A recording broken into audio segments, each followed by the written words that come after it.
If you just tuned into GBC News, this is real time. My name is Cyril Furi. We are touching base with our regional correspondent to tell us live what's happening in their localities.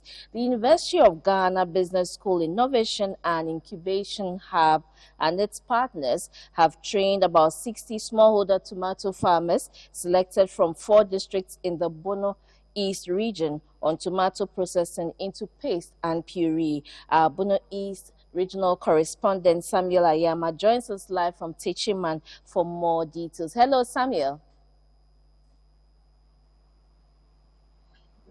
Hello, Sarah. Yes, could you please bring us up to speed with what's happening with this innovation hub? Yeah, thank you very much for having us this afternoon.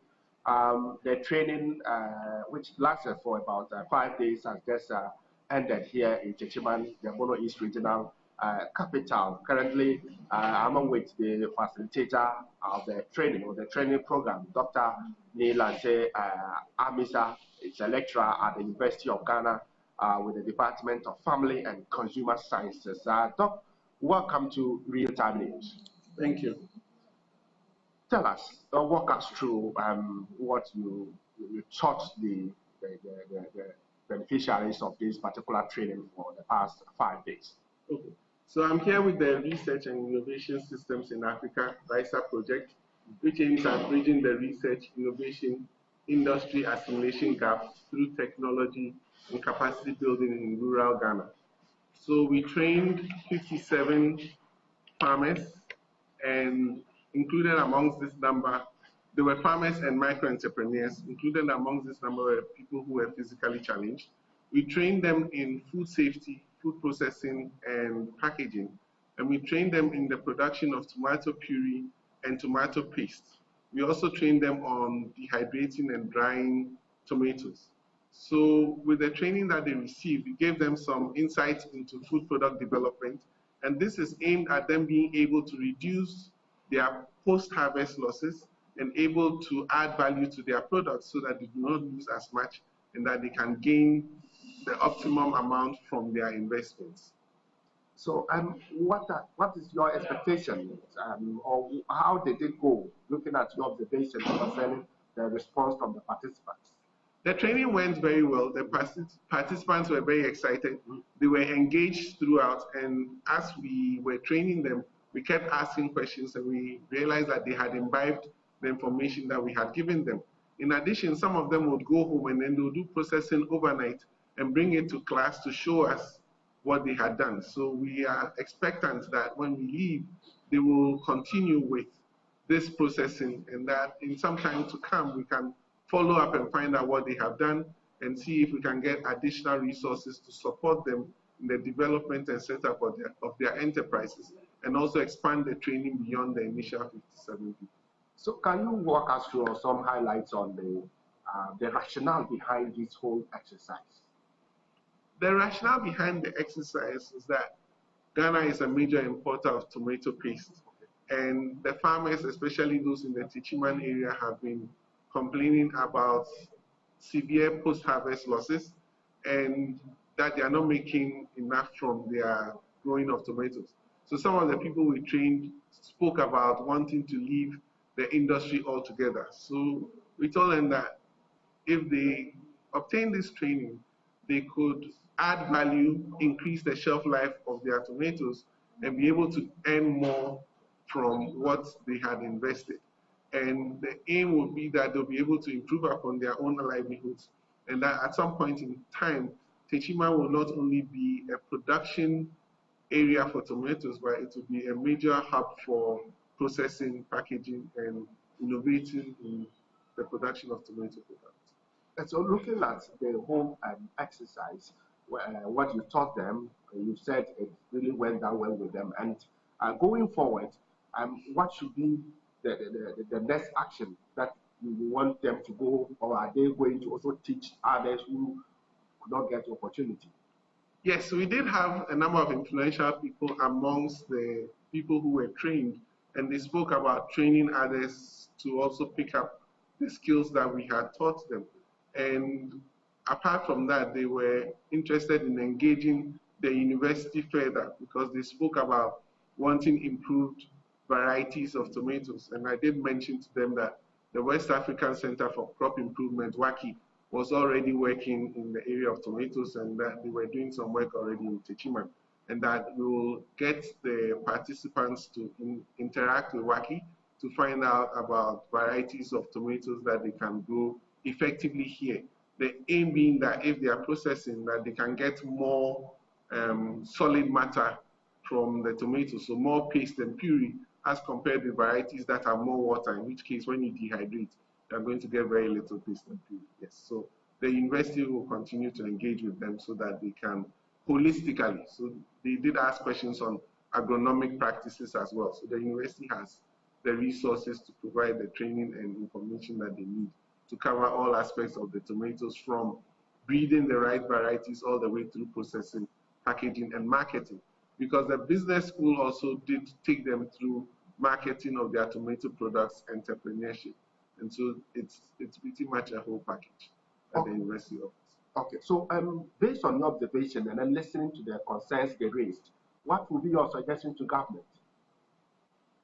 I guess my suggestion to government would be that they should partner with the universities and also with the smallholder farmers and entrepreneurs.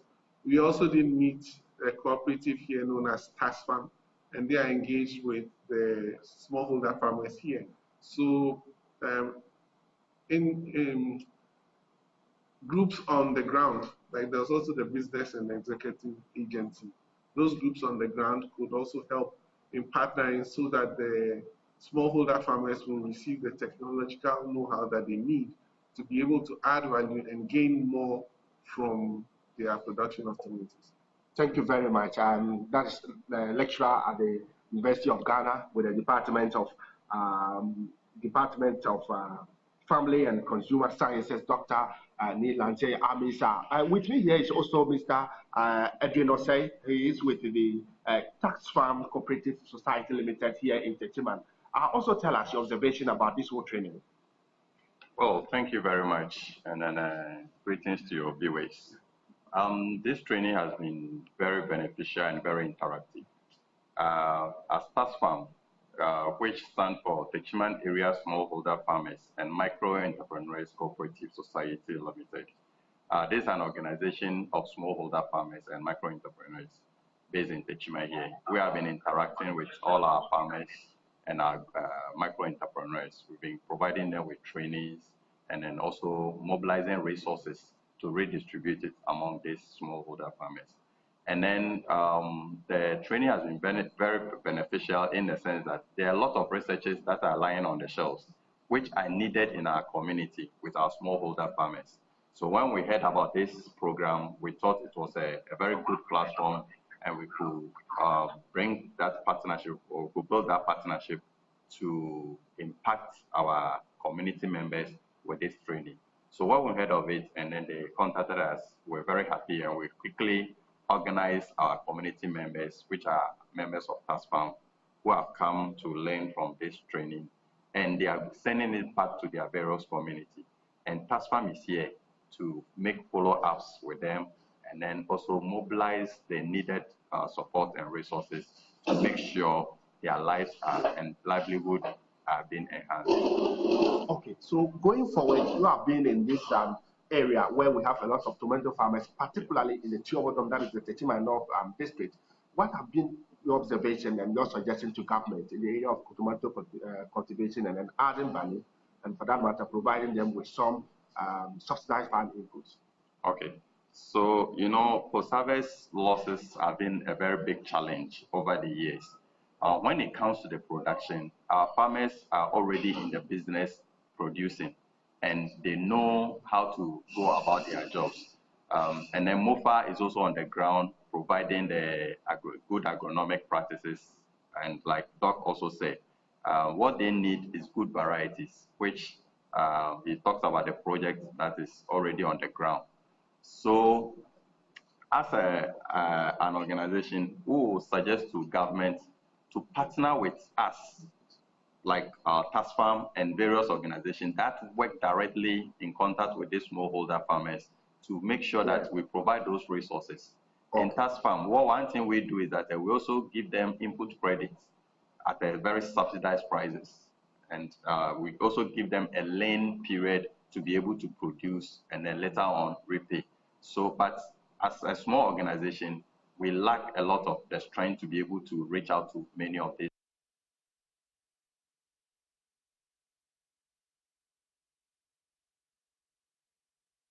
That's Thank you very much. We have a beneficiary here to also share with us. Share with us what you've been taking through and then going forward, how this will go a long way to improve your life and your other colleagues. Okay, thank you for this opportunity. And first, I would like to thank all the partners that brought up this program. In fact, it has been very beneficial. Looking at our initial stage, the farmers used to produce the tomatoes in abundance, and at the end, it will result in post-harvest losses. But when we took this training, we've got more knowledge on how to preserve the tomatoes. Even when it's in abundance, we've now got the knowledge to preserve it into paste and puree, and even taught us mix too.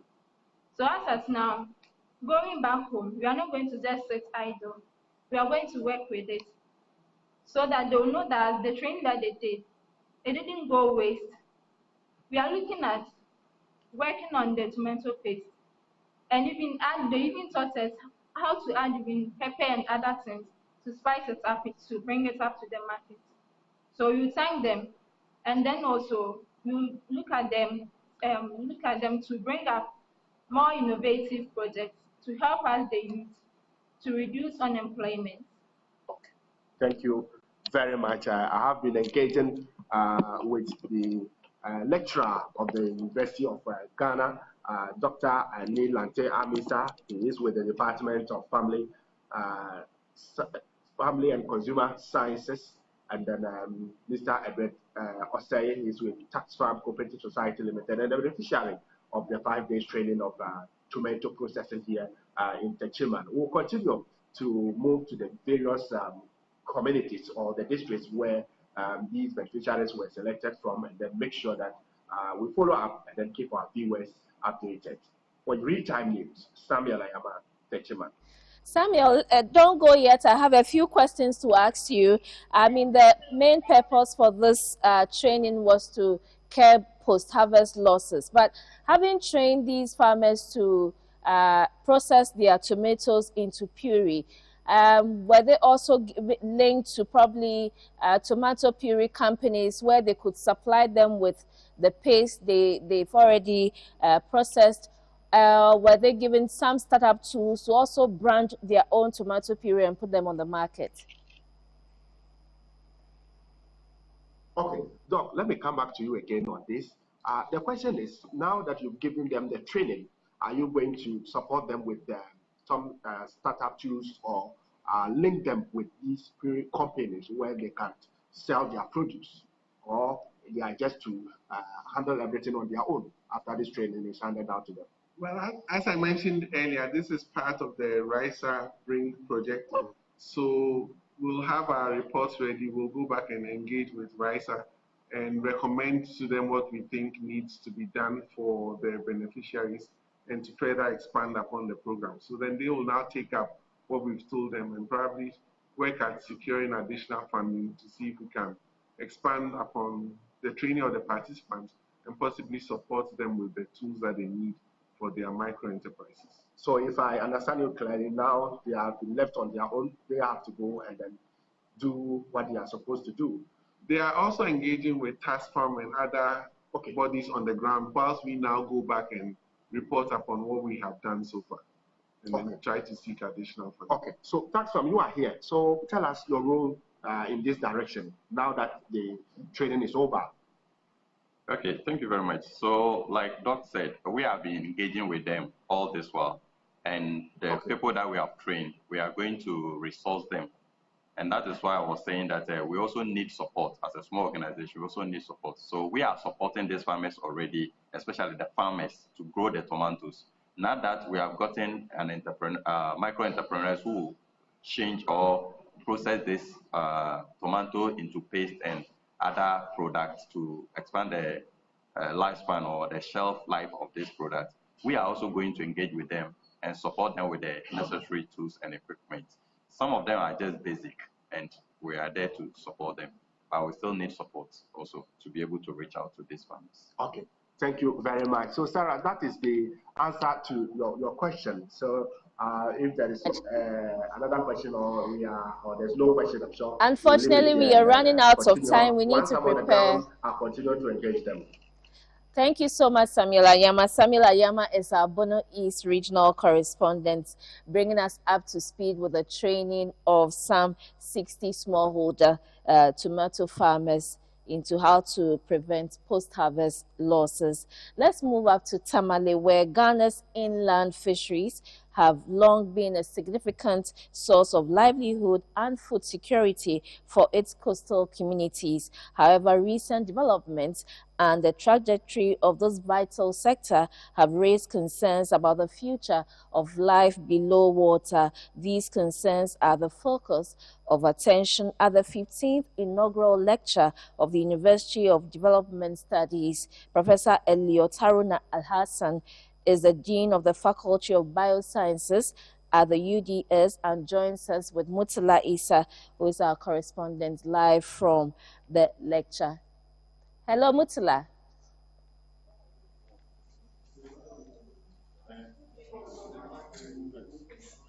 Hello. Hello, Mutala. If you can hear me, Hello. can you hear me, Mutala? Hello. Yes, if you can hear me, we are coming to you live to give us updates on what's happening at the lecture, what's being said, what's being discussed. Hello, Mutala. We are trying to get in touch with Mutala Isa, our Northern Regional Correspondent, who is going to discuss with us in the company of Professor Elliot Haruna Al-Hassan, the Dean of the Faculty of Biosciences at the University of Development Studies, to tell us how Ghana's inland fisheries is going to improve, to also improve the source of livelihood for those engaged in that sector. Hello, Mutala. Hello, Sarah. Good afternoon, and thank you very much for having us. We're coming to you live from the Dr. Andani Andan Chamber of the University for Development Studies, and we are talking to Professor Elliot Al-Hassan. He is the 15th professor to be made here at the University for Development Studies. It is the 15th inaugural lecture, and he has elected to focus on SDG Goal 14, which looks at life under water. Now, we are talking about water in an era where Ghana is concerned about the pollution of our water bodies. Fish stocks are depleting. There's a whole lot around the issue of water. And so I want to turn the camera on Professor Elliot to tell us why he has chosen to focus on this for his inaugural lecture. Thank you very much for having us. Thank you. Yeah. So if you could speak a little louder for us, Prof. So first of all, let's look at your inaugural lecture today. Congratulations on this achievement. Now, why the focus on SDG 14? Yeah, I'm a professor of fisheries and aquatic science. So looking at the 17 goals of the SDGs, I saw that goal 14 specifically talk on life below water. And the life below water, the specific goals are reduce ocean acidification, reduce marine pollution, and what is of relevance to us up north here, as far as inland fisheries is concerned, is to restore and protect ecosystems. As we talk today, most of our aquatic ecosystems, especially our rivers, are being polluted through illegal small-scale mining. So I'll be highlighting some of these things for us to see that if we destroy the habitats of these fishes, eventually they are going to kill these fishes. And some may even go extinct if we don't take time. So life below water, looking at the development and trajectory of our inland fisheries. What is the development? We are looking at small-scale mining. And what then will be the trajectory? Is it that they will be dwindling catches? Is it that some will go extinct? Is it that some of the fishes will die? So I'll be throwing light on this. Now, for those of you watching us on TV, many, when you hear the northern region, we have water bodies here. We have the white volta passing through northern Ghana. We have the black volta. We have River Oti, and they have significant fishing communities. And this provides a lot of employment. It's also a source of protein for thousands of residents up north in northern Ghana. But I know you are going to deliver the lecture today and tell us more, but just give us a gist. What is the situation like for us here in the region? Yeah. Ghana, we have 3 river systems. We have the Volta River system, the Southwestern River system, and then the Coastal River system. Most of the Galamsey for now, much of it is at the Southwestern River system, where we have River Pra, River Bia, and the rest. But the Volta River system, there is evidence of Galamsey taking place in Bamboy on the Black Volta. If we don't raise the awareness now to start thinking about how to curb this situation. And these rivers, you know, they are flowing, they are running waters. Even if it is not happening in your community, the pollution will flow to your community. So this is the time for us to start emphasizing on that. Because for the Southwestern River system, it's already polluted. You can see it in most of the news outlets. So we don't have to wait for this pollution to get to our Volta system, which is the main river system. It forms about 70% of our river basin in this country. So it is time for us to highlight this to ensure that people don't pollute these water bodies. Now, beyond academia, what is the level of knowledge of people who depend on these water bodies directly? For example, the fisher folk in Central Gunja, in the Bamboy area, the farmers along these river bodies. What is their level of knowledge so that they can contribute towards saving these water bodies? Yeah, because it's a source of livelihood for most of the fishermen. Even though most are not educated, but they are aware that when we destroy these river systems, they will not have access to their fish, which is a source of livelihood for them. Most of them depend on just fisheries for livelihood. Most fishermen don't even do crop farming. So if you destroy the water body, it means that you are destroying their livelihood. They can't take care of their kids, education, schooling, and hospital bills. So it's very, very important for us to look at this. Now, talking about Galamsey, it is not only the Bole Bamboy area that is practicing Galamsey in northern Ghana. If you go to the Upper East region, there are significant areas where they practice Galamsey. There are parts of the Northeast region where some small-scale Galamsey is going on, and these are all communities where the rivers, the major rivers that pass through the northern region, pass through. Now, it is challenging for northern Ghana again because this is relatively a drier portion or part of the country. Forests are largely almost gone, though there are some efforts to restore many of these parklands in northern Ghana, but it is quite challenging if we do not, in the northern Ghana, do not do anything and sit down. The situation here could get worse than southern Ghana. Is that correct? That is true. Yeah, because once they have destroyed the rivers down south, all of them will be moving here. Because Ghana is blessed with a lot of gold. That's why the name of our country was Gold Coast before independence. So people have realized that there's alluvial gold in most of our water bodies. So once they exhaust what is over there, because it is not a renewable resource, then they will all start trooping here. If we don't take time, this is the time to raise the awareness so that even our chiefs, because the rivers belong to communities and our traditional rulers, this is the time all stakeholders must be involved so that people will not start moving from where they have destroyed to up north. And we already know of our situation up north. Poverty is an issue. So if you want to destroy even the rivers, some of them, they don't have pipe-borne water. It is just water from these same rivers they drink from. Imagine the river before you is polluted. Even drinking water is a problem. So there will be issues of food security, issues of you can't even take care of your kids' education. Because even water to drink, if you don't take time, you end up even importing water up north, and that will aggravate our poverty situation here. Sarah, importing water up north is something that no one wants to think about because even solid food is of major challenge to many households in this part of the country. So we cannot imagine getting to that point where importing water to drink becomes the norm here. So let me give you a feel of what those who have so far arrived. This lecture is expected to start at 2 p.m. Just some minutes from now. And family members, the academia soon to join. Some media houses have already set up here. And it is the 15th inaugural lecture, and he has chosen to focus on SDG 14, Sarah.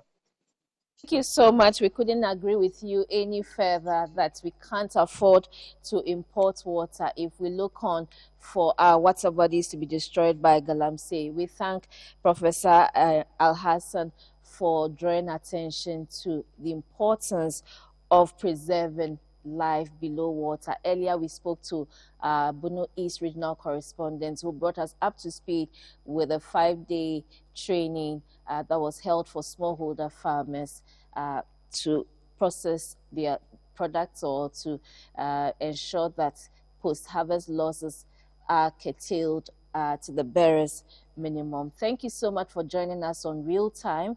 News Hour is up next. Please stay tuned and enjoy the rest of our programs.